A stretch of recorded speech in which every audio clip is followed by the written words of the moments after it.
जीवन योग, जीवन योग, जीवन योग, जीवन योग, जीवन योग, जीवन योग, जीवन योग, जीवन योग। धर्म अर्थ और काम मोक्ष का राजमार्ग है योग। धर्म अर्थ और काम मोक्ष का राजमार्ग है योग। चित्त की चंचलता यहाँ मिटे, मन को भीतर शांति मिले।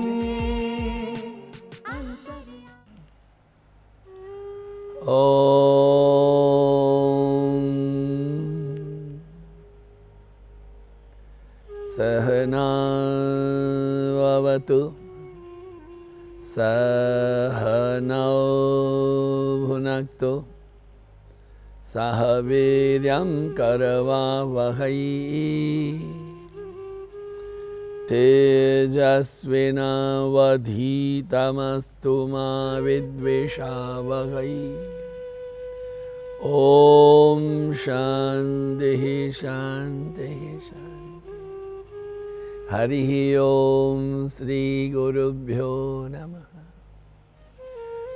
गुरु भगवान श्री स्वामी शिवानंद जी महाराज को प्रणाम। परमात्मा के प्रत्यक्ष स्वरूप गुरुदेव श्री स्वामी चिदानंद जी महाराज को प्रणाम। भगवान भाष्यकार को प्रणाम। महर्षि पतंजलि जी को प्रणाम। वेद व्यास जी को प्रणाम।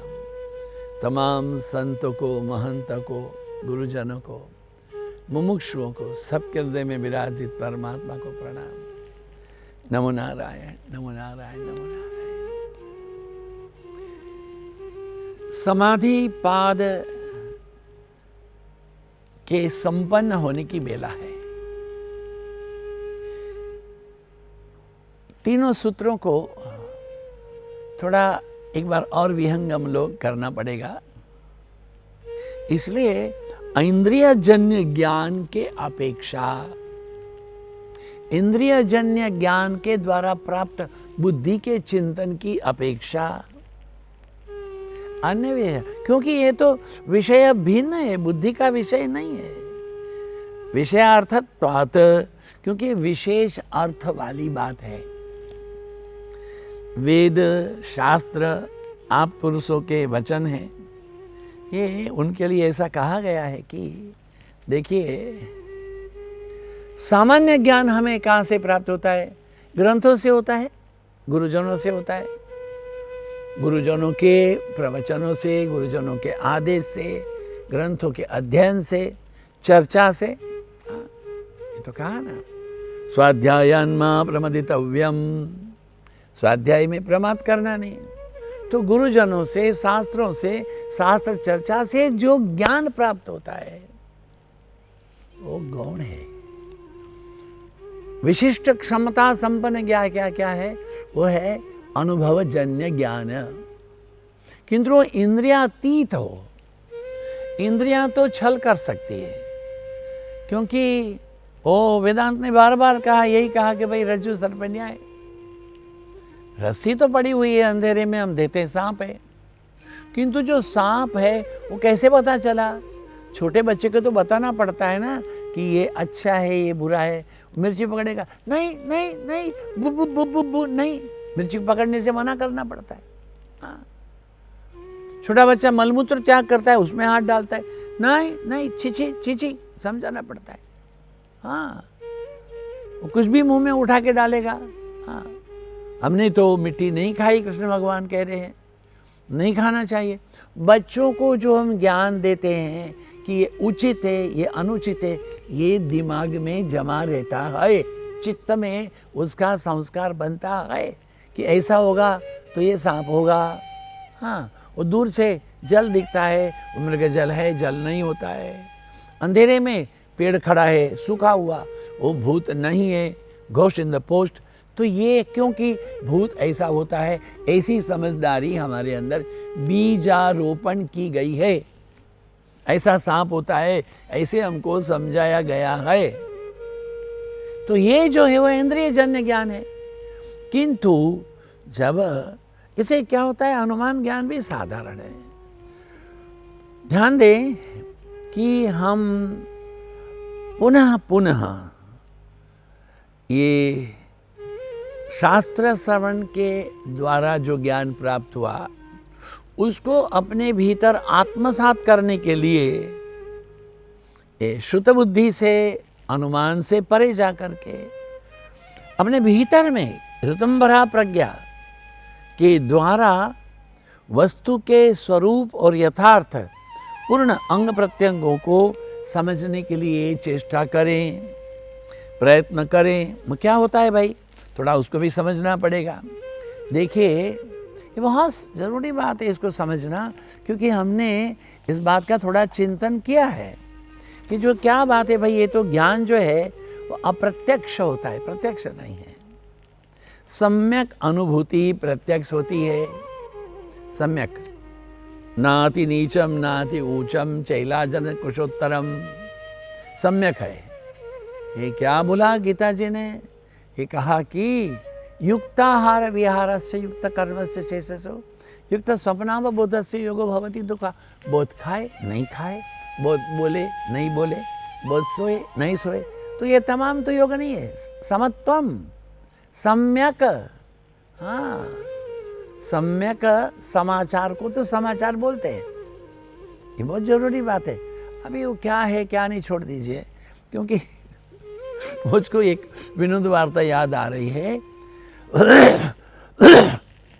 देखिए ध्यान दें, एक सज्जन को कहा गया फोन में, यहाँ से सेठ के सेवक ने दूसरे सेठ के सेवक को कहा कि सेठ अजमेर गए हैं, हमने रुई ले ली है, आप भी रुई ले लेना। सेठ अजमेर गए हैं, हमने रुई ले ली है, आप भी रुई ले लेना। और समाचार क्या सुना, क्या कहा गया, सेठ आज मर गए हैं, हमने रो लिया है, तुम भी रो लेना। देखो कितना केओस हो गया। अरे कुछ दिन की तो बात है, हमारे आश्रम के पड़ोस में एक स्कूल है, तो स्कूल का एक बच्चा है, उसने जाकर के प्रिंसिपल कह रही है, स्वामी जी क्या बताएं, बच्चे तो बच्चे होते हैं, उनके पिताजी लोग भी ऐसे ही होते हैं। एक दिन एक पिताजी ऐसा 10-12 कुल्फी लेकर के आ गए। हमने कहा क्या, किस खुशी में लाए हो? बोले क्यों, आपने हमारे बच्चे से कहा ना कि कुल्फी लेकर के भेजना। तो जो हेड मिस थी उन्होंने क्लास टीचर को कहा, आओ थोड़ा देखो, आपने इनके बच्चे को कुल्फी लाने को कहा था?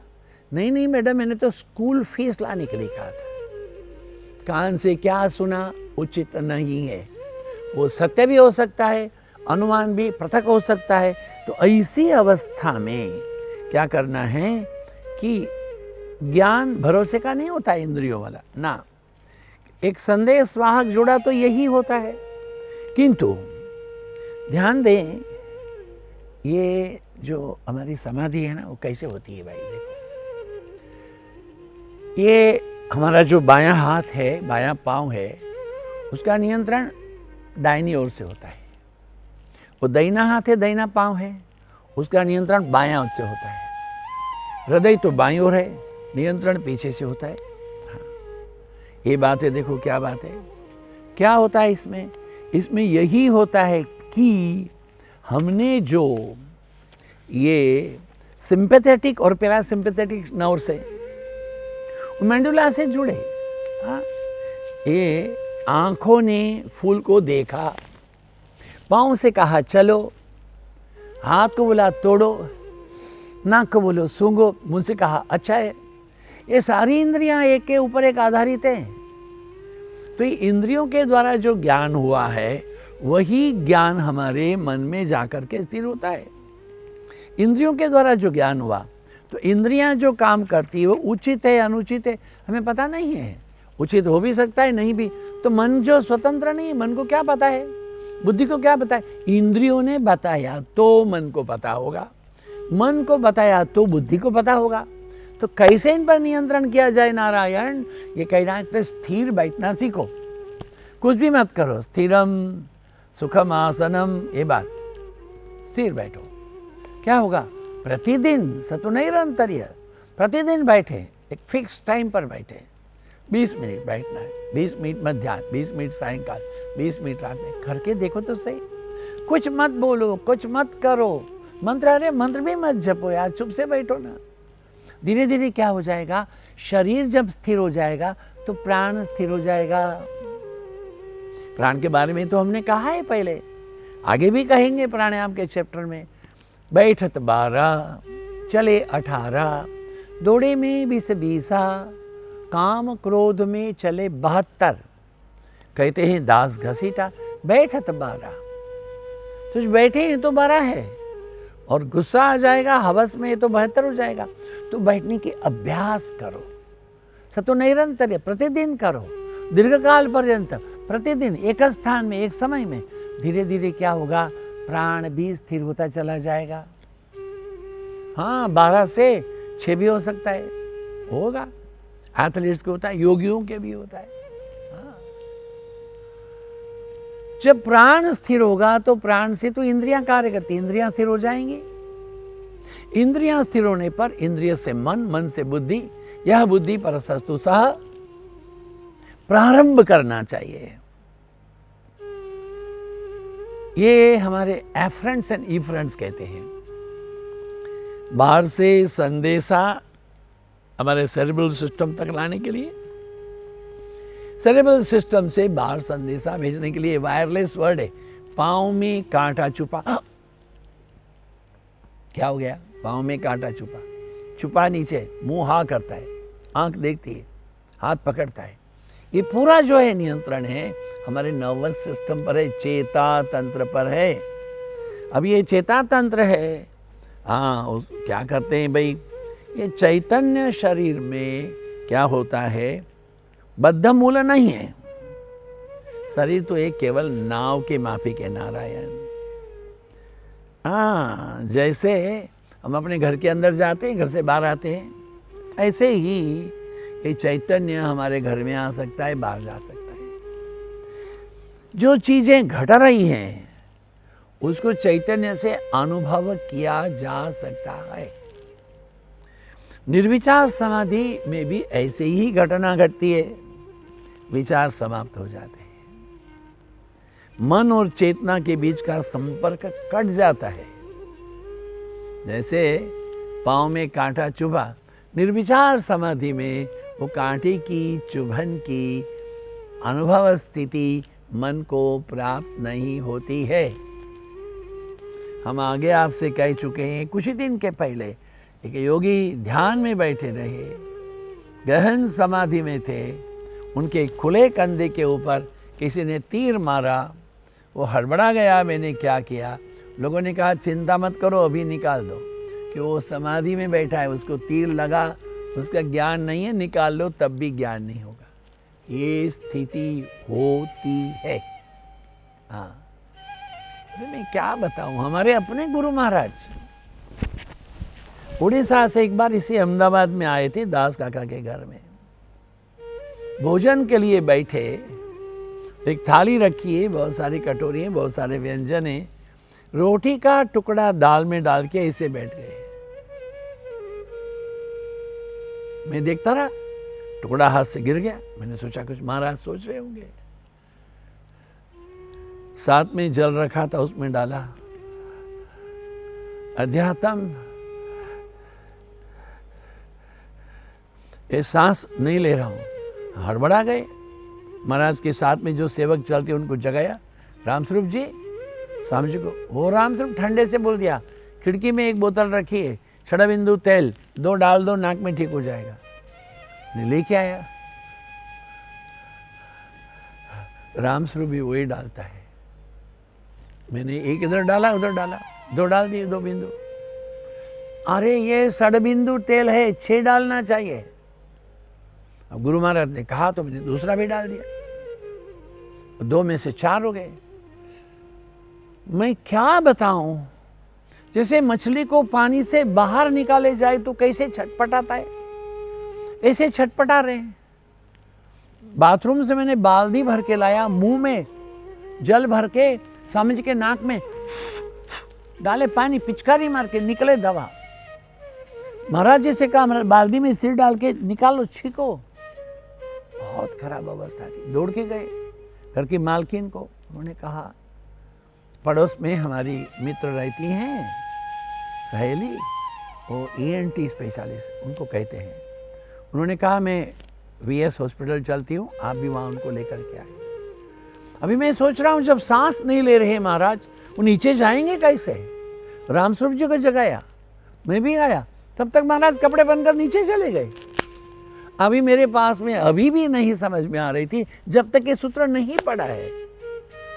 वो जो दवाई डाली है उस समय शरीर के अवस्था, और अभी खुद चल करके ये कार में बैठना, और जब डॉक्टर ने पूछा किसने दवाई डाली, मैंने कहा हमने डाली, तो बोले तुम चले हो, दुश्मन हो, क्या कर दिया? देखो हमको दिखाया दूरबीन से, कलिंगर जो तरबूज होता है ना खटा हुआ, तो वैसे सब था। वो स्वामी जी ने, हमारे गुरुदेव ने डॉक्टर को बोल दिया, देखिए माता जी उनको डांटो मत, हमने ही कहा था, बताओ। इतनी पीड़ा के मध्य में वो पीड़ा से परे देहातीत अवस्था में है, क्षण भर के लिए देह में थे, अब किंतु अपनी मन को पूरा नियंत्रण करके, बुद्धि की चेतना को भीतर करके उसके घेरे से बाहर निकल गए। डॉक्टर ने कुछ दवाई डाल दी, कहा शाम को मैं फिर आती हूँ, बोलना नहीं, घर जाओ थोड़ा ठंडा दूध पी लो।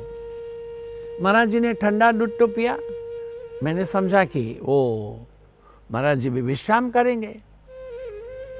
रामस्वरूप जी जाके फिर सो गए। महाराज जी विश्राम ही नहीं किए, कपड़े पहन करके चले। क्यों? वो मीठाखड़ी से शोला भागवत विद्यापीठ में एक साधना शिविर होनी थी, 600 लोग आए थे। रामस्वरूप को कहा चलो चलो, महाराज जी को कहा था बोलना नहीं। वहां तो बहुत कीर्तन किया, प्रवचन भी किया, गर्म कॉफी भी पिया। रात में जब आए तो शेरनी के जैसी डॉक्टर माता जी बैठी थी। हमने जब आपको कहा नहीं जाना है, नहीं बोलना है, तो क्यों गए? स्वामी जी कुछ नहीं बोले, जेब से एक चिट्ठी निकाल के दे दिया। उसमें लिखा था हमने कुछ भी नहीं बोला है, आपकी आज्ञा का पालन किया है, हम थोड़ा सत्संग करके आए हैं, कीर्तन करके आए हैं। बताइए ये क्या स्थिति है कहो तो? शरीर में होते हुए भी शरीर से पर है, ऐसा होता है। निर्विचार समाधि में घटता है, ये प्रत्यक्ष ज्ञान संभव हो जाता है। किसका? ये ना हम, क्या बोले हैं, देहो ना हम, जीवो ना हम, प्रत्यक भिन्न त्वमेवाहम। ये की बात यही समझना है कि इंद्रियों की कैद से हम बाहर आ जाते हैं। ये पहले सूत्र में हमसे कहा। अभी आगे जो सूत्र है वहाँ हमें क्या कहा गया है कि दूसरा सूत्र में कहा गया हमें कि देखिए आप 49 के बाद में 50 को बताएंगे। हाँ, तज्ज संस्कारोन्य संस्कार प्रतिबंधी। देखिए क्या कहते हैं महाराज जी, कहते हैं तज्ज संस्कारोन्य, ये संस्कार जो है तो उसके ऊपर में नियंत्रण कैसे होता है भाई, बताओ आपको। तज्ज, उसमें से जन्म ग्रहण करनार, उत्पन्न होते हुए संस्कार, एक ही बात को पुनः पुनः उसका हमने विचार करते रहें, व्यवहार करते रहें, आचरण करते रहें, फिर वो हमारा संस्कार बन जाता है। बड़े लोग हैं अपने छोटे बच्चों को लेके आते हैं और उसको बच्चों को सिखाया है झुक करके प्रणाम करना, वो बच्चा सीधा लेट जाता है क्यों? उसको संस्कार है। और जिन्होंने कभी सिखाया नहीं प्रणाम करो करता है क्यों? उसके संस्कार कौन दिए? उनके माता पिता। अगर माता पिता मंदिर में जाएं, संतों के पास जाएं, प्रणाम करें, झुक करके, घुटने मार करके, बच्चे अपने से करेंगे, कहना नहीं पड़ेगा। जैसे संस्कार है मनुष्य के या तो मानव के कोई भी वस्तु विषय के संसर्ग में आते हैं हम। क्या है? इंद्रिय जन्य अनुभव है हमारे। आँख से देखना, कान से सुनना, नाक से सूंघना, जीभ से, जिह्वा से स्वाद लेना, चमड़ी से गरम ठंडा, ये नरम है, ये खरबचड़ा है। इन क्रियाओं के संस्कार से अंतःकरण में एकत्रित होते हैं। अब इसको योग शास्त्र में कहते हैं कर्माशय। आगे आएगी बात। मानव मात्र को संसार के चक्र में जन्म मृत्यु जरा व्याधि दुख दोषानुदर्शनम, आवागमन को यही तो कहते हैं, पुनरपि जननम पुनरपि मरणम पुनरपि जननी जठरे शयनम यह संसारे खरुदुस्तारे कृपया पार, ये तो कहा है। हाँ, ये हमारी जो संचित संस्कार जब तक नाश नहीं होंगे तब तक जीव को मुक्ति या मोक्ष प्राप्त नहीं होगा। जब तक मन है तब तक विचार है। अंतःकरण चतुष्ट का अर्थ तो यही है, मन है, बुद्धि है, चित्त, अहंकार है। संस्कारों की जो इम्प्रेशन है, छाप है, चित्त में रहती है। जैसे हमने क्या कहा, हाँ, वो ऐसा रहे तो सांप, समुद्र किनारे वो छिप चमकती है, उसको चांदी देखते हैं, यही है जो संस्कार है। पहले कहा गया ये शुभ है, ये अशुभ है, ये चीनी है तो मीठा होगा, इमली है तो खट्टा होगा, नीम है तो करड़ा होगा।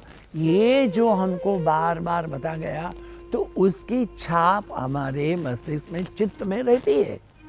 अब चित्त में जो संग्रह है हमारे संस्कार, उन्हीं के कारण तो इच्छाएं उत्पन्न होती है। हाँ, एक बार रबड़ी मलाई खाए थे, एक बार रबड़ी मलाई खाए तो फिर अगर उसी गांव में जाए जलंधर में, जैसे कि लुधियाना से अमृतसर जाओ, जलंधर में मेन रोड के ऊपर भी रबड़ी मलाई है, रबड़ी लस्सी है, रिड़का जनू के देहन, तो वो जो है तो उसको गाड़ी खड़ी कर देंगे। क्यों? अरे भाई रबड़ी मलाई खा के जाते, पहले खाए थे, उसी रास्ते में निकले थे, उसी दुकान में थे, इसलिए वो पुराने जो संस्कार है आज फिर से इच्छा पैदा करते हैं। यही बात है। अब जब तक इच्छा है, कामना भी है, वासना भी है, और जब तक वासनाओं का क्षय नहीं होगा, हम आपसे कह चुके हैं पहले, भगवान श्री राम ने ताड़का को मारा, कृष्ण भगवान ने पूतना को मोक्ष दिया, तो ये ताड़का पूतना महिलाएं नहीं है, यही तो कामना और वासना है, जिसको कुछ अपना काम करना है, someone to do something very strong and extraordinary, they should be fairly free from this कामनास and वासना, to keep head cool, no desire। क्योंकि जब तक कामना वासना का क्षय नहीं है, मनोनाश नहीं है, मनोनाश नहीं है तब तक मोक्ष नहीं है। क्योंकि मानव के शरीर का जब मृत्यु होता है तो शरीर का होता है, इच्छाओं का नहीं होता है। मृत्यु के समय में अंतःकरण में जो वासना रहेगी वही वासना की पूर्ति के लिए नया शरीर है वो ग्रहण करना पड़ता है, तो can't help it out. Ritambhara Pragya की जो बात है इसके पूर्व हम कर चुके हैं, वो पुराने जो संस्कार हैं जब तक शून्यत्व को प्राप्त नहीं होंगे। क्या ऐसा होता है? अरे नए संस्कारों को हम संजोते ही रहते हैं। तो करना क्या है? करना यही है, साधक को अपनी प्रकृति में स्वाभाविक स्वरूप और यथार्थ स्वरूप का भान होना चाहिए। What is my real nature should be, ये आत्म संस्थम मनः कृत्वा न किंचित अपि चिंतयेत् आनंदोहम, ये आनंद है, चिदानंद रूपा शिवोहम मनोबुद्धि अहंकार चित्तानि नाहम, इसका सतत सुमिरन और अपने भीतर में इस परीक्षित को जब हम ये संस्कारों का नाश हो जाएगा, राग द्वेष जाएगा, परिणाम स्वरूप योगी है, तात्कालिक क्या होगा, वो मुक्ता अवस्था के ये दहली में आके खड़ा हो जाएगा। देखिए ध्यान दें, कोई जगह में झाड़ी है, झांकर है, कांटे हैं, कचरा है, सांप है, बिच्छू है, वो अनावश्यक तत्व है। तो सामाजिक तत्व जो हैं उनसे, ये असामाजिक तत्व, उनसे हमें क्या करना है, साफ करो। थोड़ा साफ करने पर एक सुंदर बगीचा बना सकते हो, संस्था का निर्माण कर सकते हो। हजारों लोग आएंगे, वहाँ सत्संग होगा, स्वाध्याय होगा, कीर्तन होगा। वो पुरानी बात गई, वहाँ गंध नहीं है, वहाँ अभी कूड़ा कीर्तन नहीं है, वहाँ केवल क्या है, वहाँ सौंदर्य है। और वो सौंदर्य होता है साधना का। प्रयत्न तो करना ही पड़ेगा, जागृत पूर्वक। झाड़ी झांकर साफ हो जाएंगे, वो ध्यान हो सकता है। प्रयत्न कीजिए, प्राप्त कीजिए। ओम पूर्णमदात् पूर्णमुदच्यते पूर्णस्य पूर्णमादाय पूर्णमेवावशिष्यते। ओम शांति शांति शांति। हरि ओम श्री गुरुभ्यो नमः। हरि ओम। आप सबके उपस्थिति के लिए धन्यवाद। आप सबके समय दान के लिए धन्यवाद। आप सबके हृदय में विराजित परमात्मा को प्रणाम। नमो नारायण। नमो